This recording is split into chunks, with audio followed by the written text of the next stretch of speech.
ñaareel ba mooy sëriñ si ñoom it ñu gëmloo leen ni leen nous cherchons à politiser l'islam sénégalais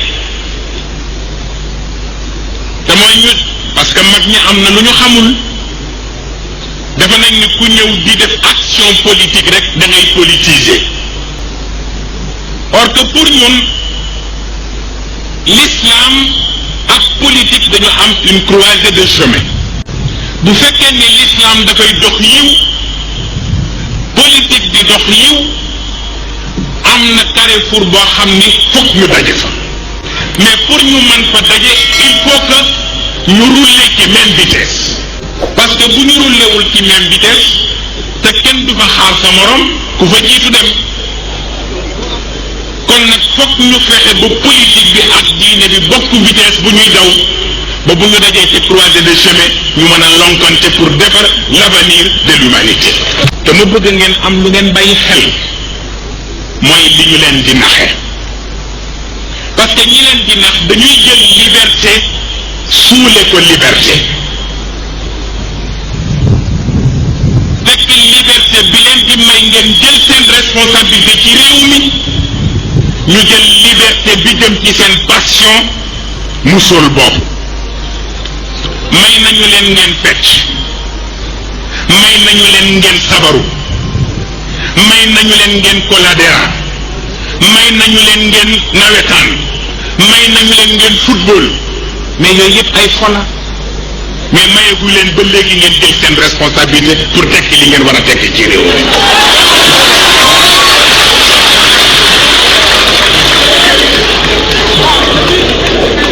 jël liberté nag sous les libertés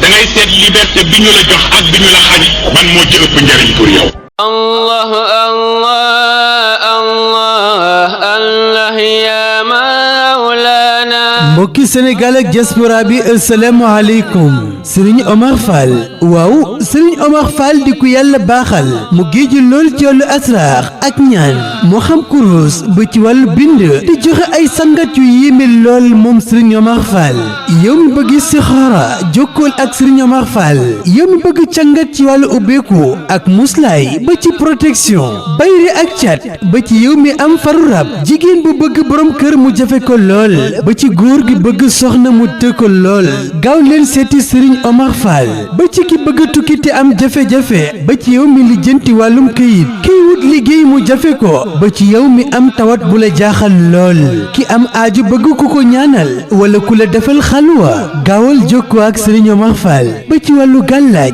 am na ay gàllaaj yu àdduna bi yépp di wër ak ay ndomb yu yéeme lool jaaru Serigne Omar Fall doo ko gis feneen ak yile garab di dox ci wàllu faiblesse sexuelle maanaam góor gu néew kàttan ci wàllu sëy moom Serigne Omar Fall di ko yàlla baaxal mu géeju lool ci xam-xamu asraar gaaw leen jokkoo ak moom génn ci xat-xat yi ngeen ne ak seeni njàqare seeti leen ko gaaw naatal seen dundu téléphone am di 78 566 35 79 ma bamtuwaat numéro Serigne Omar Fall 78 566 35 79 ak Serigne Omar Fall seeni jaaxle jeex na seeti leen ko gaaw cangat ci wàllu ubbeeku muslaay ak protection bay rek cat ba ci yow mi am faru rab jigéen bu bëgg borom kër mu jafe gaawal seeti Serigne Omar Fall góor bu bëgg soxna te fu mu làmm mu dëgër gaawal seeti Serigne Omar Fall ba ci ki bëgg tukki mu jafe ko wàllum kayit jafe la lool